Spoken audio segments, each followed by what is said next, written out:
Hello, everyone, and welcome to this latest conversation with Dan Griffiths, technical manager of Tamlite.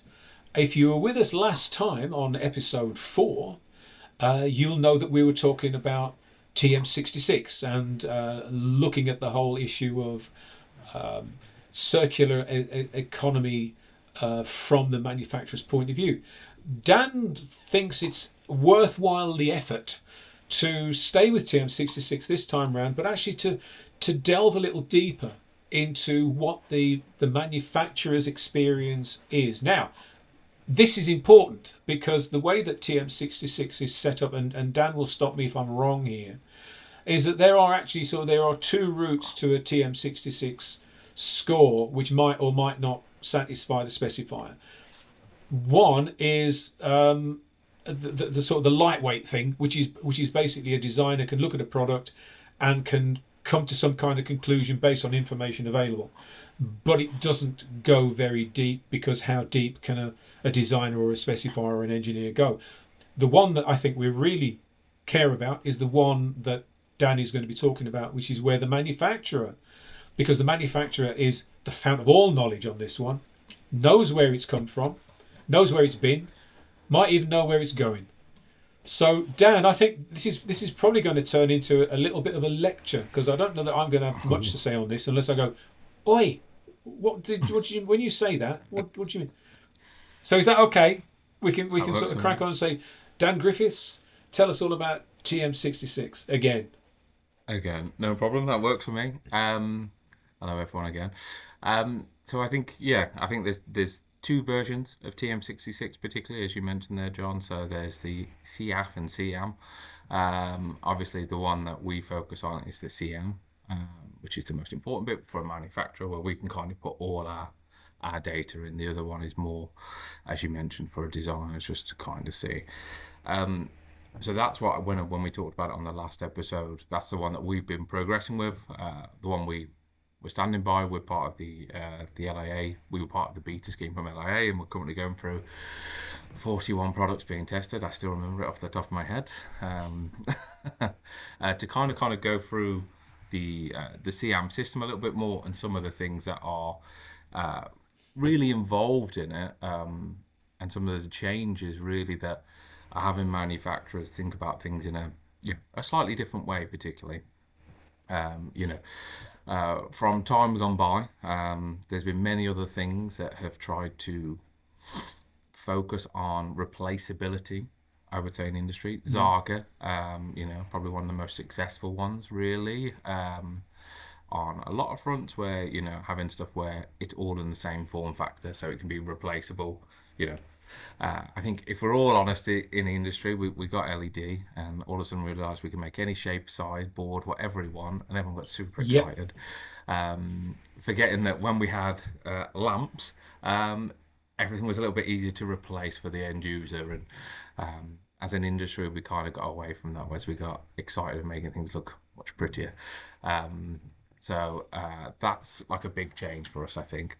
So really now, when we go on to a CAM form, which is what we fill out as manufacturers, that goes across 4 categories mainly. So that will look at the product design process, particularly on what is involved in that, the manufacturing element of that, then the materials used, and then finally the ecosystem.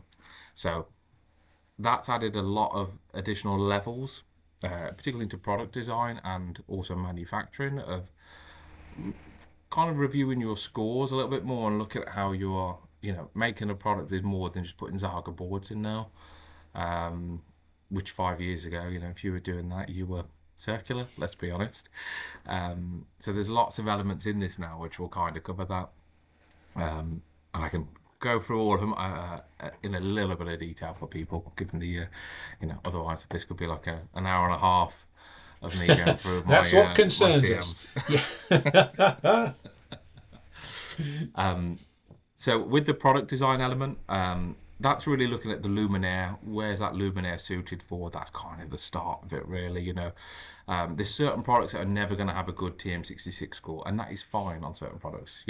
And they do try to allow for that in TM66 a little bit. hazardous area, you're not supposed to be able to get in and change any components in that fitting because it's for a hazardous area. So obviously it's explosion proof. And if you've got an ep69 or ep68 exterior product, well, you don't really want that to be accessible for someone to go in and change components because of water ingress. So their scores can be adjusted straight away. But really what this is looking at is trying to make products as flexible as possible in the product design stage, really. So, we'll have certain products, expo fitting, for argument's sake, where we'll have, 10, 15 optics, every type of accessory that has ever existed.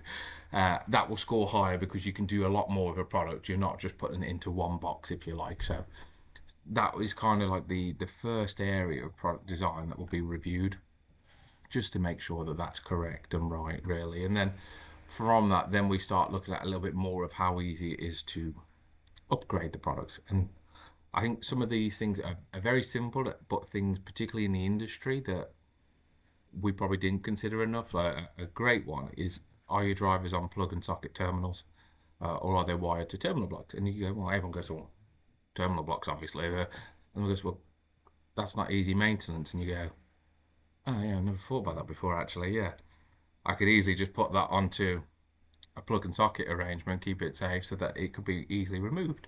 You see it in fire rated downlights all the time. So you do sit there sometimes and go, these things could be made easier. And that's what some of these things are, how easy it is to upgrade the light sources. All your, what I would call your Zaga, but really bits go into that as well. But also that ease of installation a little bit is key, and how easy it is to find the information. So, a big one there is QR codes on the side of products. Is it visible? That's what we talked about in the last episode as, low-hanging fruit. That's the easiest fix. And it's something a lot of manufacturers don't do, but can sit there and go, well, that's easy. And then you're instantly making a product more circular because anyone can find what that product is in 5-10 years' time, hopefully.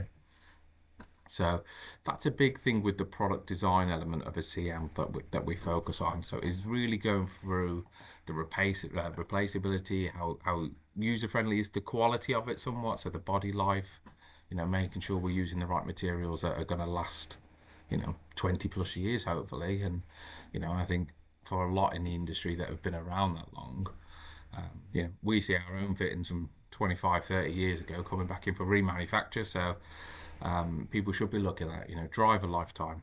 What's the best driver lifetime we can put in that product? So if someone wants to change the LEDs or something, the driver's still got life to go. Light source is obviously a part of that as well. Even down to like optical resilience. Over the years, everyone saw an LED panel that's gone brown in the center, and they realize that the life guide's not UV stabilized. Normally, if you go into certain fast food wholesalers that sell sausage rolls, you see a lot of them. Heat as well doesn't help that. But that's like a big element of it then as well, making sure that the optic, because it's all great having an LED that works and a driver that works a long time, but if your optic fails and it discolors after 20,000 hours, well, it can only be replaced. There's an analogy, a golf analogy for that. There's no point making circular golf clubs that are all from recycled material, then you get a plastic tee out and use that and snap it in your first go. Same type of thing with optics. Gotcha, yeah. So we'll kind of go through that, and then they just check a little bit on photometry, making sure that your photometry's done properly. It's not a self-service. You've got all your photometry available. It's certified, and you can just get a little extra score. So that is kind of just the product design side of CM a little bit more. So you can see there's some certain nuances that people didn't really think about as an industry. We're trying to think more about the installer and more about the replaceability and who could it be replaced by, particularly, At the moment, everything is replaced by a professional electrician. Dan, can I just sort of, you mentioned photometry there. Yes. And we know it's not a big part of it, but one place where photometry is a big part is the latest Part L requirements. And the way that sort of lumen efficiency is now so much higher, embarrassingly high in some instances. Is there any correlation between energy efficiency and TM66? Not greatly, if I'm honest with you. That would make a lot of sense, John. It's not. Um, it would be something that I don't want to say overlooked, but might be remiss a little bit of because this is looking at the replaceability, and I think what they focus on a little bit more is that the future upgrades wouldn't be detrimental to the efficacy or the lifetime of the product in TM66. So Oh, they're naturally going to assume that it's going to be more efficient, but they want to make sure that if they put new LED boards in, that it's not going to be the thermals and the heat's not going to build up, so your efficacy gets worse. They've looked oh, at it gotcha. that way a Yeah. lot more. Efficiency would be one that would make sense of where your efficiency is, but it's not in the document. Um, I think it's an important aspect. I think, and I do understand the logic somewhat, John, of it, because there is a lot in the industry of people talking about being circular and being, you know, more environmentally friendly just by having an energy efficient product. And nothing is recyclable, replaceable. Right. I see it Okay. daily on LinkedIn. Um, so I can understand why they might have distanced themselves slightly from that. So people aren't trying to use that as I don't want to say a scapegoat somewhat, but you can get we joked about UFO high bay before. You can get a 200 lumens per watt UFO high bay, but there's nothing circular about that product potentially. So Mm. I think they've Yeah. tried to find that balance a little bit. Yeah. I guess my concern was that we know that as soon as you ramp up luminous efficacy, you will find products out there that are just being driven harder.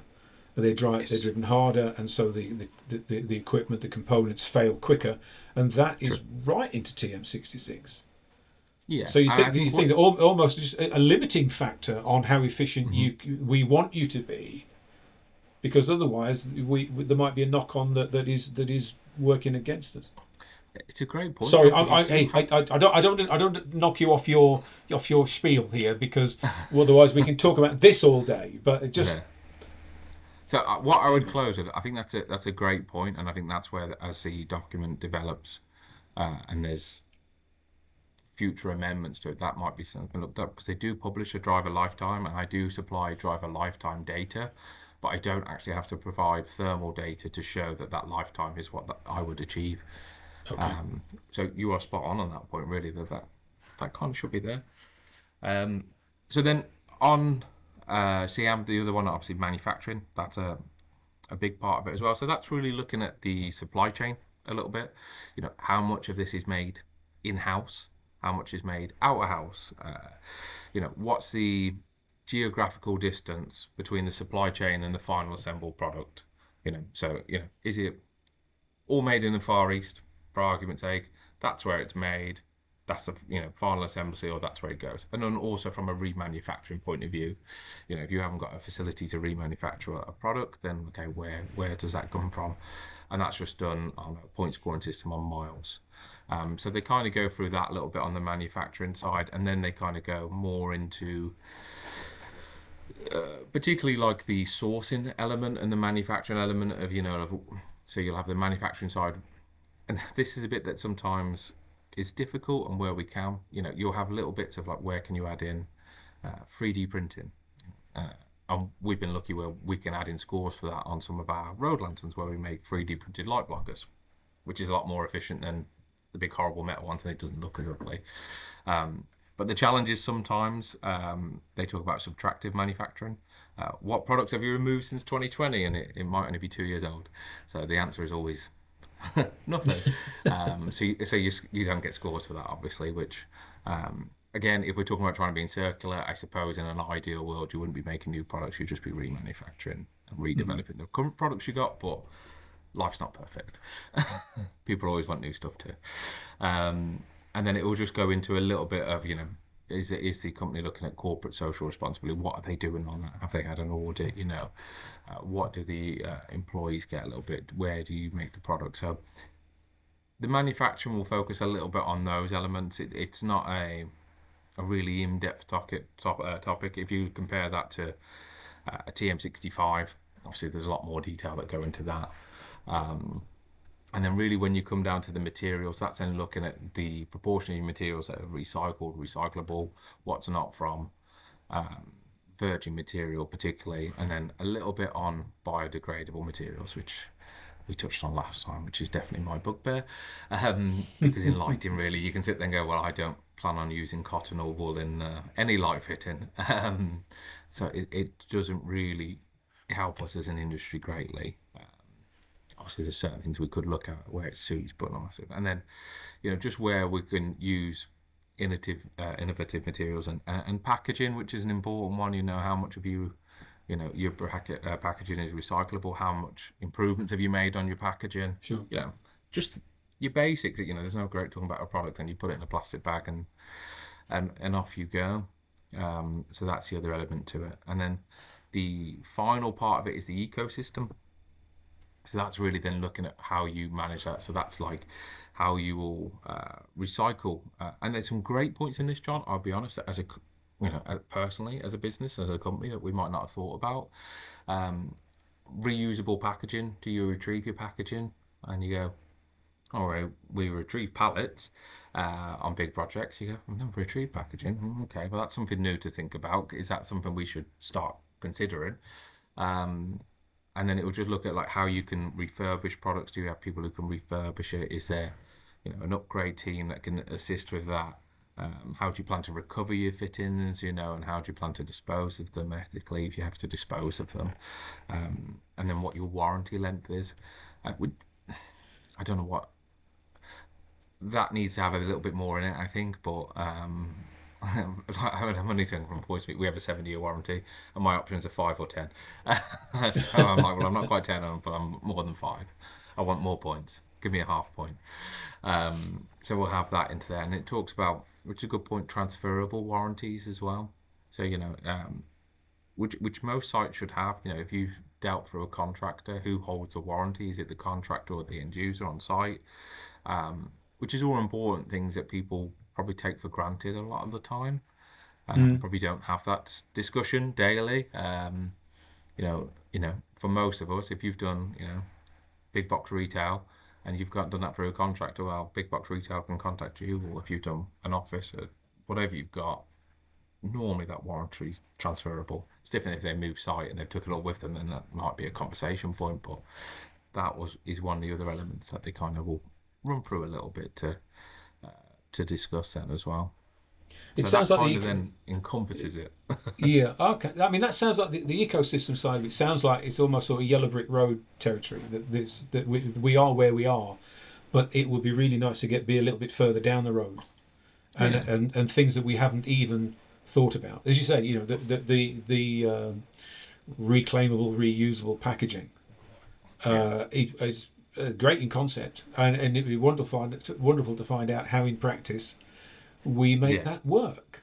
And but I could see massive changes in the way that things are packaged up, transported, delivered to site.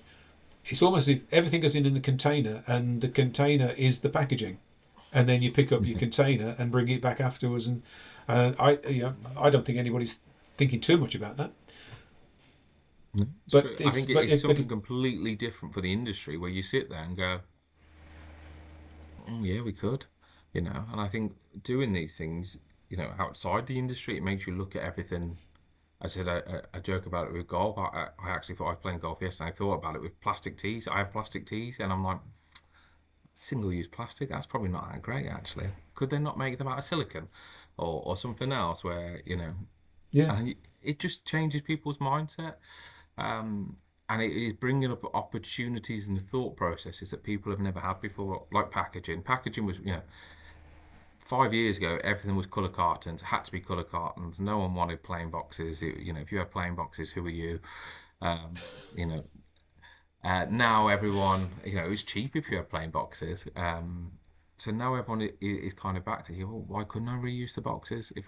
Why don't we have something in place where we can go collect those boxes? If we collect pallets, there's a point in COVID where in supply chains, no one could get pallets, so you wanted to collect your pallets.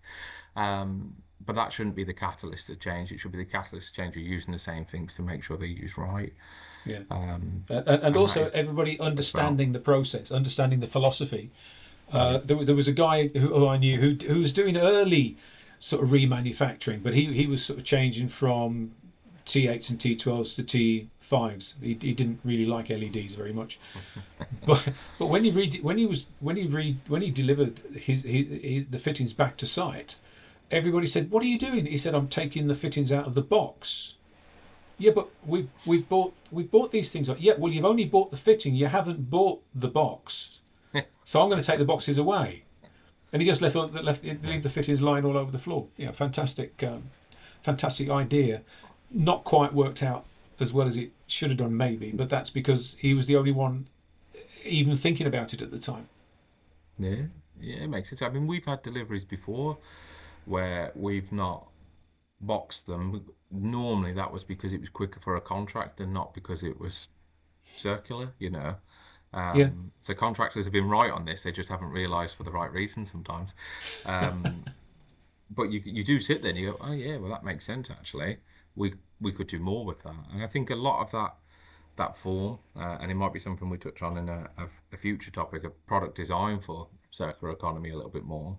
Um, you know, I can get Eduardo in on that one a little bit more as well. As it is making us look at these things so much more of, you know, how easy is that to replace? How easy is that? You know, what material are we using? Okay, well, if we tool it differently, what do we get for that? Yeah, it's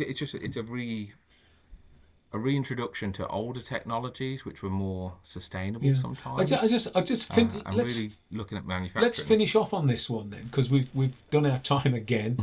Mhm.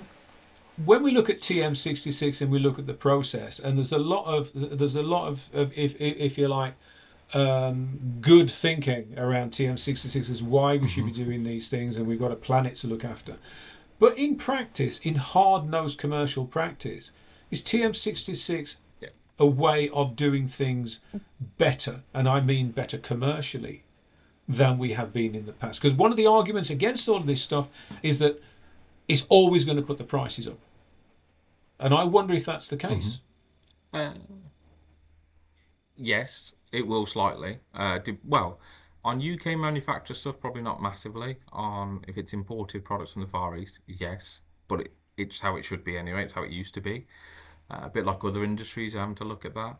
Um, I think there is a massive commercial benefit to it. I think the most important thing that needs to happen with it is mandatory certification. Yeah, You know, it is third party accredited because it's too easy otherwise to just be another tick box, and people will get annoyed that we've scored X and you'll see something else that scored 2.8 or it's a claim 2.8 and you go, well, you know, so it needs to be certified, it needs to be done properly, and then I think it has a big commercial benefit as people are thinking about these things more and more. And even if you're a Far East manufacturer, like we said last time, you can still make things more circular. You just don't have your driver potted, have your driver so it can be sure, replaced. sure. Instantly set more circular. You know, it might be a small change, but you can still make changes. Lovely. Dan, thank you very much as ever for your time, and many, many words of wisdom in all of that. And clearly, there is something here for us all to get behind, and it's just the start of the journey. TM66 is still, I think, only a couple of years old, isn't it, Dan? I think. Yep. When did you start talking about it? Uh, 2 years ago, beta, 8 9 months ago, Yeah. from No, it's from post memory. COVID, isn't it? I mean, So that seems to be yeah, that's yeah, yeah. definitely, yeah, yeah. So the journey is on. So pack your rucksack and off you go, and let's see where it takes us. Dan Griffiths, as ever, thank you very much for your time. Thank you very much for your You're time, welcome. and we'll Thank you. see you again with the next topic, whatever that might be. Thank you and goodbye.